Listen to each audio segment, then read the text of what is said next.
Ladies and gentlemen, welcome back to Resident Evil 2. Of course, we're going through Claire's campaign, her B scenario. My name is Brian, your host and commentator, and here we are in the police chief's office. And I have these two electronic parts on me. And I'm also gonna admit that after I recorded all of the video footage or whatever, I looked over and realized that I did not hit record on the microphone, on the audio, so we have ourselves another post-narration. I don't know why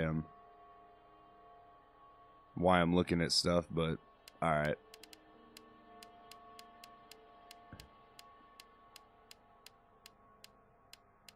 I guess I'm going through all the files so you can get an idea, because this is going to be kind of a shorter episode. This is Sherry's segment. We're going to visit the orphanage with Sherry. We get to play as her for a little bit, kind of like how we got to play as Ada in Leon's campaign. And now I'm looking at the records to go over how many collectibles total I have between the two scenarios, which we are all caught up. I did the math. 49 out of 58. At this point, you should be all caught up.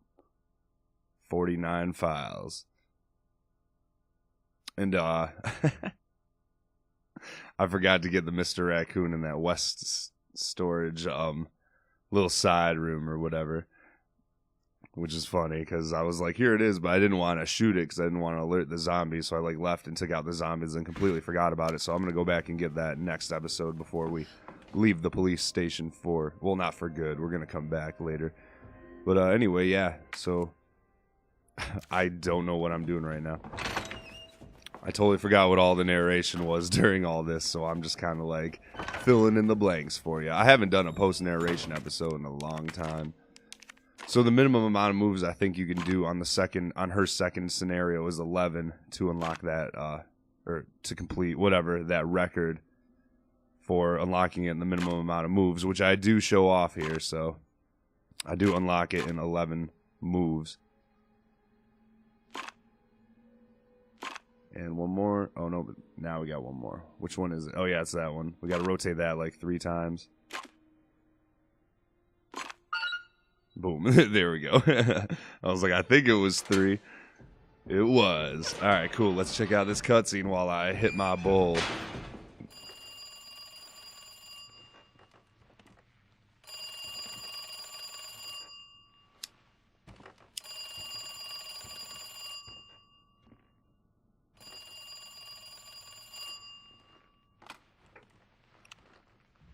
Hello?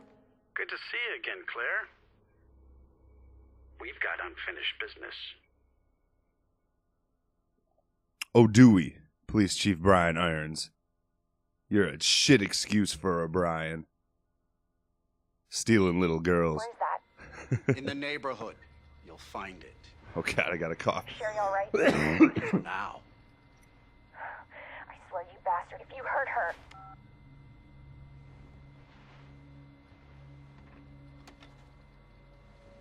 Stupid kid. If you just hadn't dropped that fucking thing, I could let you go. No, he'd let her go if she didn't drop that pendant. Don't worry, Sherry. It'll be all Don't worry, little girl. Woo-hoo-hoo. There has to be a way out of here. Well, let's find out if there is. So now you take over the role of Sherry, and that door in front of us is locked by some barbed wire on the other side. We got to figure out a way out of this room. We got ourselves a little bit of a cardboard wall fixture to the right that we can get past. But before we do that, we got to check out this stuffed doll and pull out this block. We're going to insert it. We have ourselves a little bit of a puzzle, a Sherry puzzle, a little kid puzzle. This puzzle can actually take you some time. You don't really know what you're doing, but I've done it, I did it on the practice file, so I'm kind of like, I kind of know what to do. Get this over with quick. You gotta just basically match the symbol on the top along with the symbol on the front. So you have to match both symbols with the blocks and figure out which ones, See, that wasn't too bad. Get yourself the scissors. It's gonna let us cut open that cardboard wall that's like barricading us in that she for some reason cannot just tear down. I don't know why. Ah, this duct tape is way too strong for me.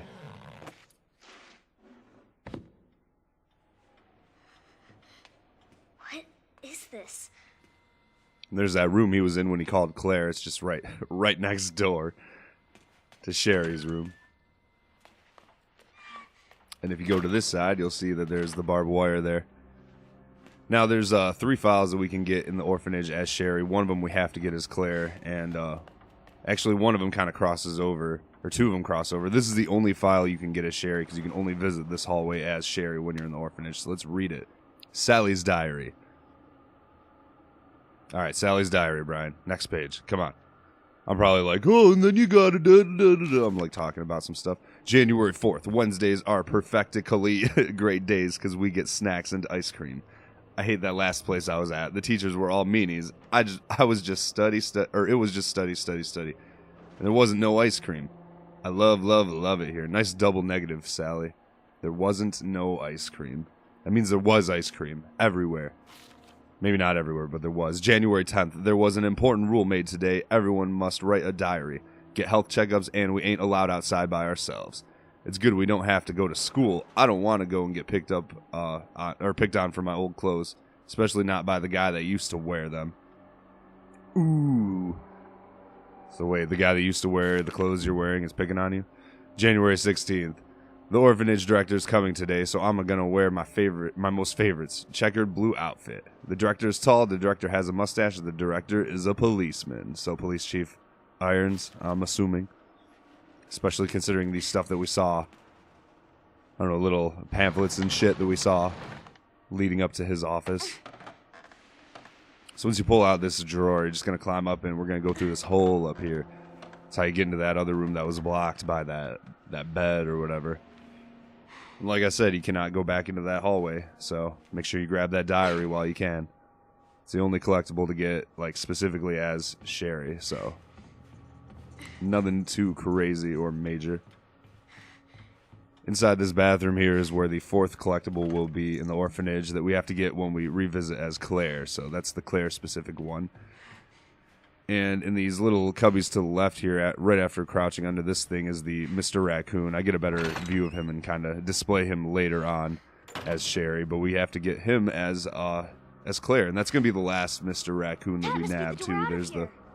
There's the one in that west storage room, side room or whatever. And then, which I forgot to get, but I showed it off. I was like, it's right here. I pointed it out. I just didn't, like I said, I showed it off. I'll go get it on camera though before I leave and head behind the police station to the orphanage. So here's the second file. It's Tom's diary. February 5th. It's been 2 months since I sent that letter to Oliver, and all I've gotten back is nada. Zip. Then again, they're all like that once they get adopted. Bet he's living like a king in some fancy folks' home and forgotten all about us. Really thought Oliver was different, that he'd be my friend for life. Guess I'm just a fool. So Oliver was adopted, quote unquote. February 8th, Anne sat all the little kids down and told them a story today. She said all the kids that get adopted are turned into food for the boogeymen. That's why no one hears from them ever again.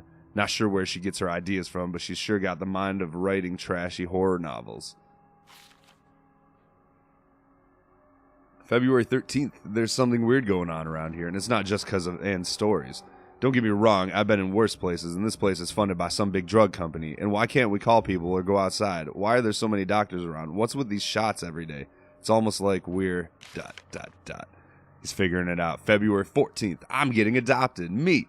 Most people go for younger kids, so I figured I was too old, but I can't say I'm not a little happy. Who am I kidding? I'm totally psyched. I say goodbye to this place on the 20th. I'm going to try to be the best good son someone my new mom and pop can be proud of. The 19th. Oliver came back in the middle of the night, all messed up, screaming, help me and stuff. I didn't even recognize him at first. His face was all peeling and melted off. He's with the teachers and doctors now. It's just a skin thing, they say. He'll get better soon, and then we can go on our adventures together again. Nah, you're fucking leaving, dude. You leave this place tomorrow. Or the next day, whatever. I don't know what day it is, but you leave on the 20th. You only got one day. He's not going to be better. His face is melted, or whatever you said. So anyways, just wind around this hallway here. Ooh, there's the police chief's spooky shadow. Or silhouette, I guess. It's not really a shadow, it's a silhouette through the window. Make sure you nab this ink ribbon here if you're on hardcore mode. So that way you can save right before this part, because if you mess up, you'll have to restart the whole area again. We don't know whose diary this is now.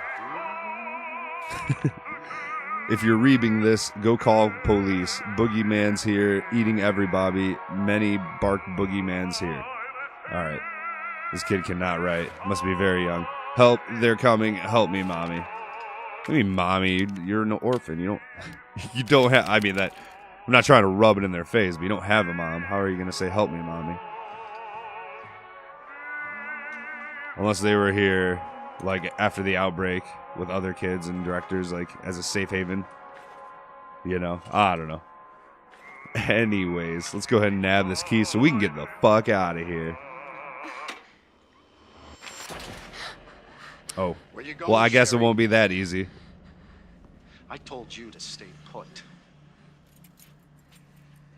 You need to learn to listen. Leave me alone. You know, I really do. Just please. Time to teach some manners. You little bitch! Manners this. Just throws acid in his face. You little shit! Yeah, that would hurt like a motherfucker. So he's going to be chasing your ass. Make sure you book it after this little... Yeah, there you go. Run. Because if he catches you, you're going to have to start over from that save point. He's right behind you. Go away! Well, he locks the doors behind you at this part, so it's not too bad. You stupid bitch! That's a dead end! See, there's the Mr. Raccoon statue. I was like, here, I'm going to show this off really quick since I do kind of have the time. So we're just going to sneak past here and do this little bit of a, I guess, a stealth section, avoidance section. Similar to Outlast, I guess, where you can't really, you just got to run. Except it's not first person and there's no camera that you're viewing through. It's all over now! Doors locked! Ooh. Please don't lock the door. I hope we can still get out of here. I know you're in here. The longer it takes me to find you, the worse it's gonna be. Yeah, just be calm, be cool during this section. Just kind of follow him around. Try and do it in one go. I was able to do it in one go, so that's good. Spoiler alert, I complete this on my first try, which is exactly what I wanted. So that's okay. And it saves people the, I don't know, me having to edit and load other things. So he does get a little tricky, though, on his little revisit here to this area with the flashlight. Right where I'm at right now is a pretty good spot to avoid him altogether. You'll see where like, don't get caught by the beam. If you get caught by the beam and flashlight, you're screwed. You're going to have to reload or whatever. But right here, he gets a little tricky, and I think this is a pretty solid spot where I'm at to avoid him. See, he kind of, like, puts it up and over and then quickly goes to the left. You just kind of shoot on over. Son of a bitch. No more, please. There you go. Now he's going to kind of call it quits and wander over to the bathroom. Give us a bit of a breather. And remember, don't let that flashlight see you, spot you, whatever. It burns.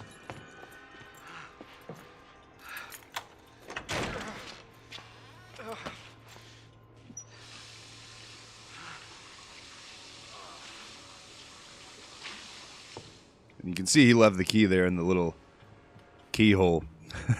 So we're going to grab that. As soon as you grab that, he stops washing his face, and he'll pop out of the bathroom and turn on the light. And when he does that, no matter where you are in the room, he spots you. He goes, I see you. So you just got to fucking book it as soon as you grab that key. Fuck is my key? I see you.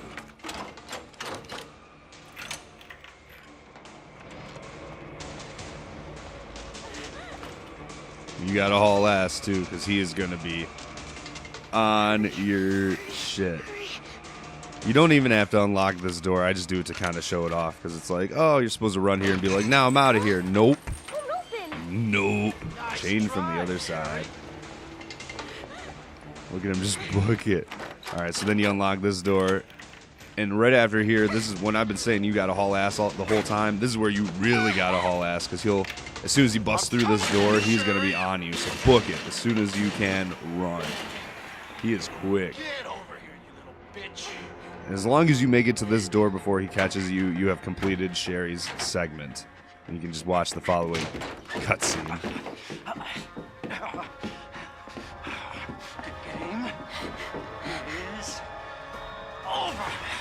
The game is over. The game is over. Game over. You died. Oh shit.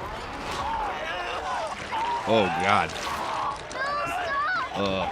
That'd be like the worst thing ever for me in my life, to have a slug just put in my mouth and swallow it slowly as it.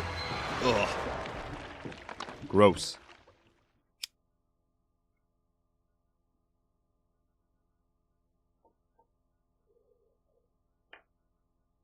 Well, that's it for Sherry's segment. Now we get to return to Claire 30 minutes earlier before those events, which gives us plenty of time to get to the orphanage. We've got unfinished business. We get to see Claire's side of this What are you talking conversation. about? Don't waste my fucking time. Bring me the pendant or Sherry Jeez. dies. He's so angry. Pendant. He swears a lot, like a pirate. Do you want the girl to die? Fine. Where are Maybe you? I do. The orphanage. The orphanage. Where is that? In the neighborhood. You'll find it. Is Sherry all right? For now. I swear you For bastard. now. You hurt her. Are you serious? Damn it. Damn it. All right, well, anyway, now we have that key card, Just so you that's wait, groovy. asshole. Got about a minute and a half left of footage, too, so I guess I'll just talk. There's the hide-and-seek achievement for completing Sherry's segment. Quite storyline-based, easy to get. Not missable at all. There's that deer that he was talking about in the taxidermy log, and then there's the tiger in the other, room, and then there's the dead lady on the table, which is actually the mayor's daughter. Well, in the second game it was. I don't know what it is in this game. But there is a side mission involving her and the police chief that we are going to play once I complete Claire's campaign. Then I'm going to do those, there's 3 or 4 of them, side missions that I'm going to do. Little one-off stories, so that'll be cool. Anyways, God, yeah. I guess I forgot. Yeah, I was going through everything. I was like, well, it's kind of a shorter episode, so I guess I could go through everything with everyone this episode, since it's kind of like the halfway point. Episode 6, getting halfway through her story or whatever. And I forgot an ink ribbon downstairs by that one typewriter, so I went off camera and went and grabbed that and then came back and saved. So anyways, yeah, I guess that's it for the episode. I must have just been talking at this point, just like I am now. So I'm going to thank you guys for watching. Don't forget to leave a like and consider subscribing if you find this stuff kind of helpful and all that. You can also follow me on Twitter. My name is Brian, and hopefully I will see you in the next one.